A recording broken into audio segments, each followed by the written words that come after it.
মানুষ পুজোর সময় ঘণ্টা কেন বাজায়? অথবা মন্দিরে প্রবেশ করার সময় ঘণ্টা বাজানো কেন এত জরুরি? পুজোর সময় ঘণ্টা না বাজালে কেন যেন ঈশ্বরের আরাধনা অসম্পূর্ণ মনে হয়? নাকি এর পেছনে লুকিয়ে আছে আরও গভীর কোনো রহস্য?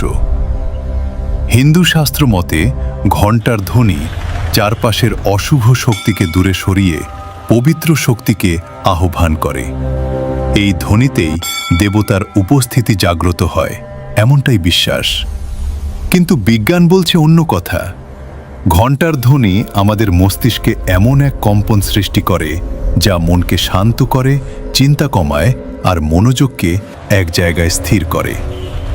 ঘণ্টা বাজানো মানে বাইরের দুনিয়াকে এক মুহূর্ত থামিয়ে নিজেকে বলা, এখন আমি ঈশ্বরের সামনে অহংকার নয়, শুধু সমর্পণ।